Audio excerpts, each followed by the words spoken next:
Good morning, and welcome to the third and final day of the 13th North American Infrastructure Leadership Forum. Before diving into today's program, CGLA Infrastructure would like to recognize our forum sponsors and partners that have been instrumental collaborators in designing and delivering this program. The platinum sponsors for this forum include ACHEA, AES, Export Development Canada, and the Trade Commissioner Service, Northeast Maglev, and Oracle Construction and Engineering. Gold sponsors include Crowell & Mooring, Lattice Industries, Moffitt & Nichol, the Port of Corpus Christi, and Xylem. Our silver sponsors are Aerometrics, Black Buffalo, Ipsos, the North American Development Bank, the Port of Montreal, and special support from UN Development Business. Additionally, this virtual program would not have been made possible without the tremendous support of our partners and friends at Open Exchange. Open Exchange has gone above and beyond in rolling up their sleeves and working alongside CGLA with professionalism, creativity, and expertise as we pivoted our program from a hybrid live stream program to a fully virtual one. Each of our partners is a leader in the infrastructure community, and we are honored that you have entrusted us in delivering you this dynamic 13th North American Infrastructure Leadership Forum in Norman Anderson's absence. Without further ado, it's my pleasure and honor to introduce you to our opening keynote this morning, Congressman Henry Cuellar. Serving in his 9th term in the U.S. House of Representatives, Congressman Cuellar proudly represents Texas's 28th Congressional District, which includes the cities of Laredo, Mission, Rio Grande City, and San Antonio. Congressman Cuellar has always recognized the increased need for transportation infrastructure trade facilitation in Texas's 28th Congressional District. He continues to work in Congress to secure the necessary federal funding to complete numerous critical projects across South Texas. Congressman Cuellar, take it away.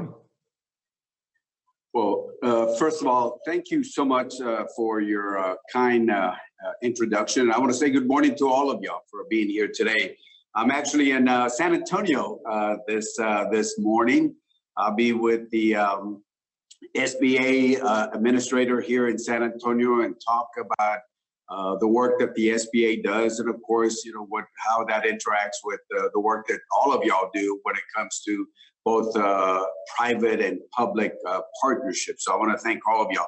I want to thank all the sponsors also, and certainly I want to say thank you so much for all of y'all, because I think all of us together we're making all three countries stronger. That is the United States, Mexico, and Canada.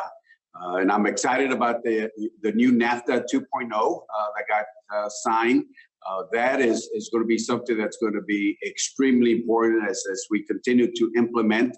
We got to make sure that we understand that there are certain things that we need to look at to make sure that all three areas continue to be strong. There are things that, of course, that I'll start off with some news that concern me. What's happening in Mexico, how Mexico is treating our American energy companies. In my opinion, I think we're seeing a possible violation, and we intend to sit down with the U.S. Trade Representative and other people to make sure that we all follow what we signed when it came to the new USMCA Canadian agreement that we all got into. So there's a lot of work that we need to do, and I want to thank all of y'all for putting this together. I'm going to try to cover so much topic work today. I'll start out with a couple of things, and I'll end up with what's happening in Washington, D.C. First of all, I certainly want to thank all the folks that worked hard to pass the USMCA, public and private folks working together. I try to take the lead on the Democrat side, and I will note, for the first time in a trade agreement, we actually had more Democrats than Republicans support the trade agreement by one vote. One more Democrat, but still more Democrats. And that's because all of us work together. As the trade agreement was moving forward, I had a separate bill to reauthorize, recapitalize the Nat Bank. I'm a big believer in the Nat Bank, a big supporter of the Nat Bank, all the good work that they've done on both sides of the border. in there, I was able to convince Speaker Pelosi, Richard Neal, Catherine Tai, who is now our U.S. Trade Representative, and of course, the then U.S. Trade Representative under the prior administration. And we added the recapitalization, reauthorization of Nat Bank in the trade agreement, and that was a win-win, plus other environmental monies that we added there. So the trade agreement, along with the Nat Bank, became a win-win for both sides of the border on the U.S.-Mexico border. This capital increase under the USMCA was key to make sure that they continue to work. I know yesterday I met with Callisto, Jesse Hefford, and so many other folks from the Nat Bank to talk about it. And I appreciate the new perspectives that they're looking at, trying to broaden some of the work that they're doing. It's environmental is still the key, but still, tying it to other things that tie in eventually to environmental concerns. So I want to thank Nat Bank for the work that they're doing there. Trade between the U.S. and Mexico, we know that's increasing. No matter what part of the world, and I know I've talked to folks. I had the chamber from Corpus Christi, and I've been working with them on some of the concerns. They become the world export when it comes to oil exports, or at least in the United States. Worked with the folks in the Valley, worked with the folks in the Laredo area to make sure that we continue doing everything to increase trade. And of course, infrastructure, when it comes into trade, is going to be key. In fact, one of the things I'm going to talk about is when I talk about the infrastructure bill, which we hope that we will pass next week.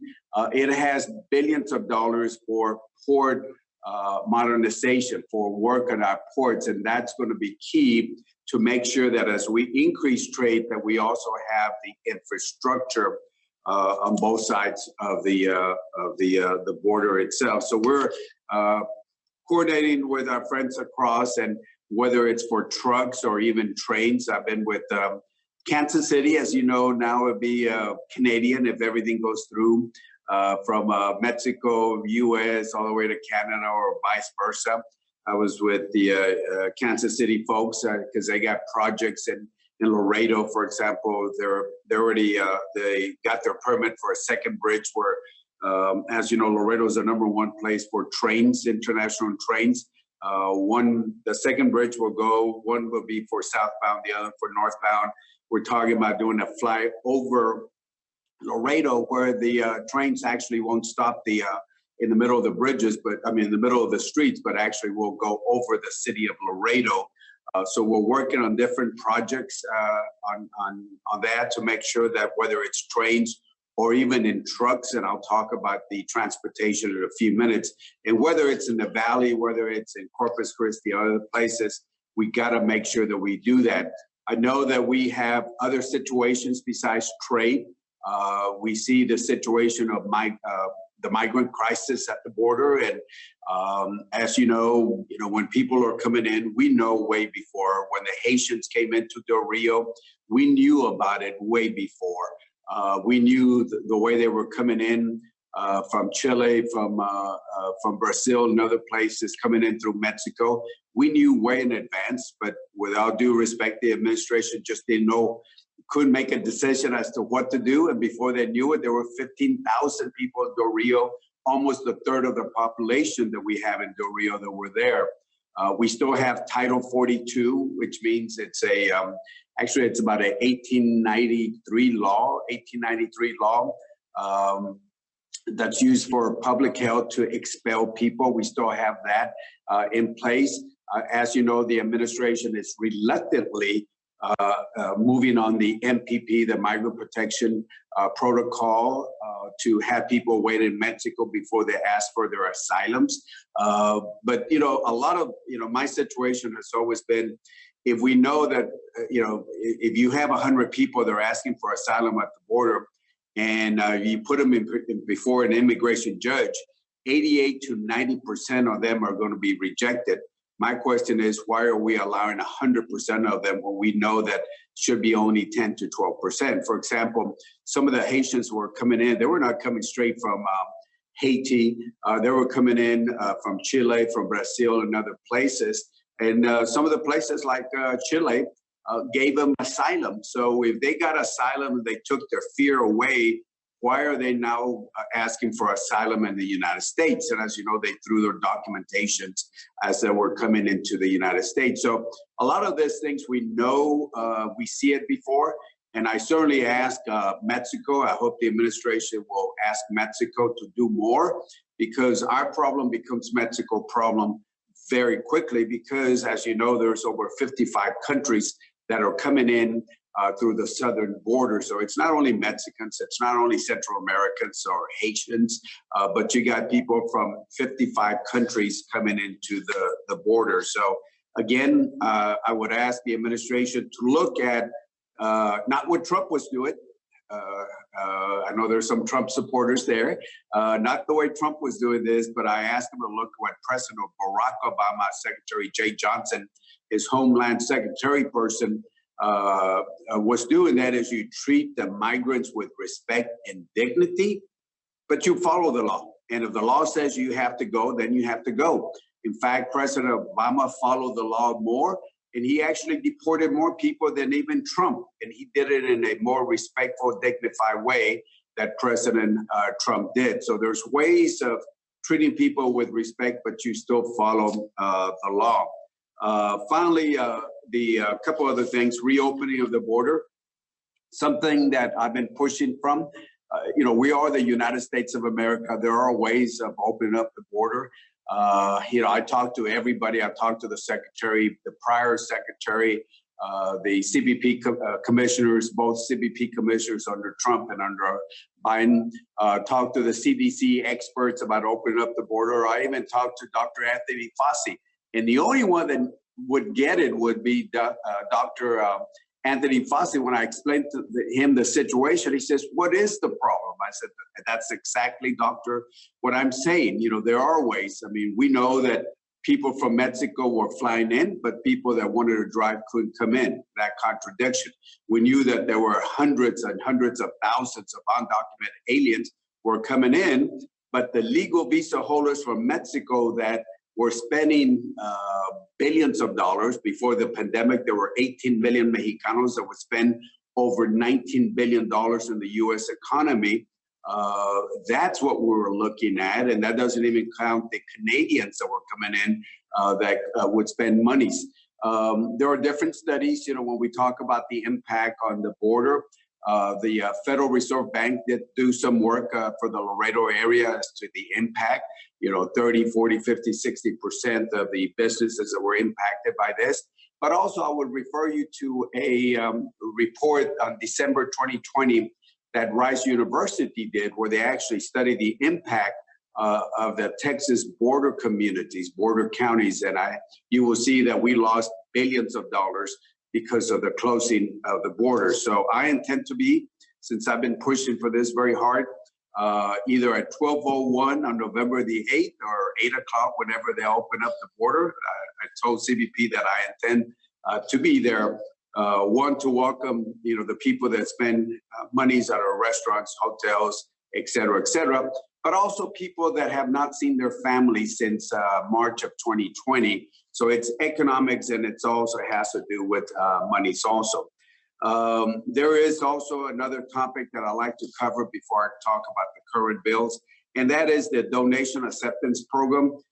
This is a bill that or a provision that I helped pass. I think it was in 2014.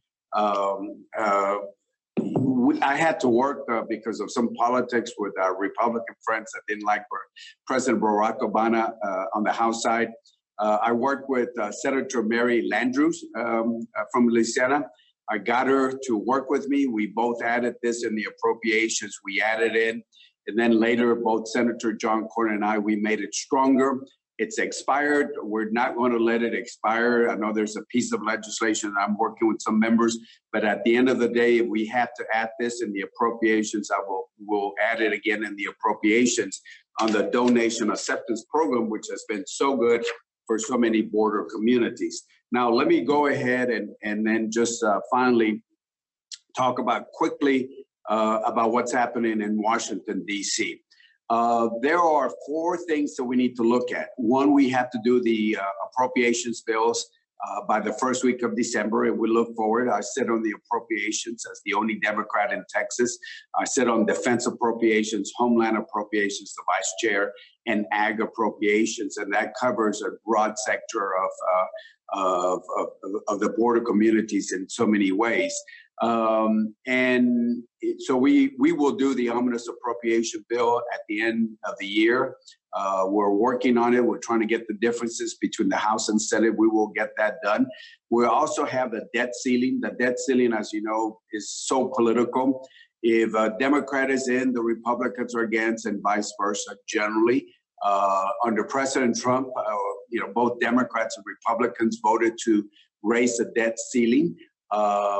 And now, there's a president that's a Democrat, and our Republicans, every single Republican is voting no, which I find interesting when we turn around and we help. To me, it's a no-brainer. You got to raise the debt. It would send a bad message across the markets, across the world, that the U.S. couldn't pay its bills. And by the way, everybody has added to the debt. If you look at President Trump in 4 years, he added $7 trillion to the deficit. You go back before that, President Obama added in 8 years, $9 trillion. And then if you look at Bush 2 and then Clinton, they added each about $1.4 trillion. So, both Democrats and Republicans add to this. And as you know, it's not a blank check the way our other colleagues say. It's to pay what's been added in the past. And that's what we're doing, is getting permission to pay this, whatever debt has incurred. So that's the second thing that has to be done. I wish it wouldn't be political. It's a no-brainer, but unfortunately, as you know, there's a lot of politics up here in D.C. And then the other things that we have to pass, of course, is the infrastructure bill, and of course, this reconciliation, which in many ways, again, it's been criticized by the other party that it's a social spending and it's going to add to the debt. Actually, there are pay-fors in there, and we had problems with some of the pay-fors. I think we're trying to minimize, some of the impact that the pay-fors. I know you got some backers who are listening right now. I wrote 2 letters on the IRS about reporting $600. That one, I think, should be eliminated. So we don't think we need to do that, but there will be certain pay-fors there. I won't add to the deficit. And it's to me, when you add money to pre-K or help with daycare, that actually helps people go back to work. And by the way, pre-K, it's not a socialist program. It's something that we all know that is important to all Americans to make sure our children are educated. So there's other things that we're working on there. As you know, I'm a centrist. I've been working with Senator Joe Manchin and Sinema. I communicated with both of them yesterday, and we're trying to put more of our stamp, more centrist, instead of the progressives that had other things in mind. And we now have the progressives, just like the Republicans had the Tea Party people, that the two extremes, where it's the extreme to the right or the extreme to the left. We have to somehow govern. We have to govern, because that's what we're sent up here to the U.S. Congress, Capitol, is to government. So the infrastructure has a lot of money for roads, has money for our ports of entry, also billions of dollars. It has money for rail. I know that we're still working on a project that I've looked at, that is a rail from San Antonio to the Columbia area, Laredo to Monterrey. Finally, we got the Mexicans to do a feasibility study, because we've done our feasibility study. There is money for rail that we certainly want to work with and get the private sector involved. So there's a lot of work. That's a passenger project that we're looking at. So we're looking at broadband, water, things that will make America competitive. That's what I want. I want to make America competitive and keep it competitive. So that, in generally form, is what we have. And I want to thank all of you Oh, by the way, I think we should hopefully get these things done by next week. We hope to get them done by next week, pass the infrastructure bill, and then pass this reconciliation, which in many ways will create jobs. So thank you so much. I hope this will give you a quick summary of border issues, international trade, migration, and of course, the latest of what we've seen here in Washington, D.C. So with that, I want to say thank you so much for all of y'all for participating.